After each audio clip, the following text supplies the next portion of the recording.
সোনামণিরা, এখন আমরা শিখব বিভিন্ন গৃহপালিত প্রাণীর নাম। তাহলে চলো শুরু করি। সোনামণিরা, এটা হলো ঘোড়া। ঘোড়াকে ইংরেজিতে বলে হর্স।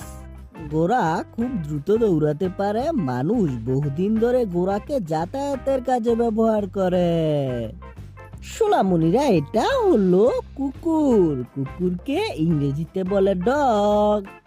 কুকুর মানুষের সবচেয়ে বিশ্বস্ত বন্ধু। এটি বাড়ি পাহারা দেয় ও তার মালিককে রক্ষা করে। সোনামণিরা, এটা হলো বিড়াল। বিড়ালকে ইংরেজিতে বলে ক্যাট। বিড়াল খুবই শান্ত ও মিষ্টি পোষা প্রাণী। এটি দুধ ও মাছ খেতে ভালোবাসে। সোনামণিরা, এটা হলো গরু। গরুকে ইংরেজিতে বলে কাউ। গরু আমাদের প্রতিদিনের দুধ সরবরাহ করে। গরু খুব শান্ত ও উপকারী গৃহপালিত প্রাণী।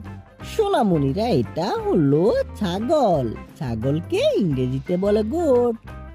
ছাগল দুধ ও মাংস দুই দেয়। এটি পাহাড়ি এলাকায় সহজে যাতায়াত করতে পারে।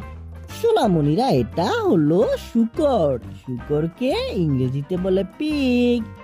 শূকর একটি বুদ্ধিমান প্রাণী। এটি খাবার খোঁজার জন্য নাক দিয়ে মাটি খোঁড়ে। সোনামণিরা, এটা হলো খরগোশ। খরগোশকে ইংরেজিতে বলে র্যাবিট। খরগোশের নরম লোম ও লম্বা কান থাকে। এটি গাজর খেতে খুব পছন্দ করে। সোনামণিরা, এটা হলো হাঁস। হাঁসকে ইংরেজিতে বলে ডাক। হাঁস পানিতে ভাসতে ও সাঁতার কাটতে পারে। হাঁস ডিম দেয়, যা পুষ্টিকর খাবার। সোনামণিরা, এটা হলো বেড়া। বেড়াকে ইংরেজিতে বলে শিপ। বেড়ার লোম থেকে উলের কাপড় তৈরি হয়।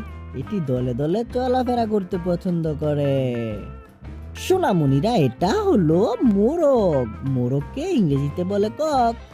মোরগ সকালে ডেকে সবাইকে জাগায়। এর রঙিন পালক খুব সুন্দর। সোনামণিরা, ভিডিওটি কেমন লাগলো? ভালো লাগলো অবশ্যই লাইক করে দিবে, ভিডিওটি শেয়ার করবে। দেখা হচ্ছে পরবর্তী ভিডিওতে। Bye bye.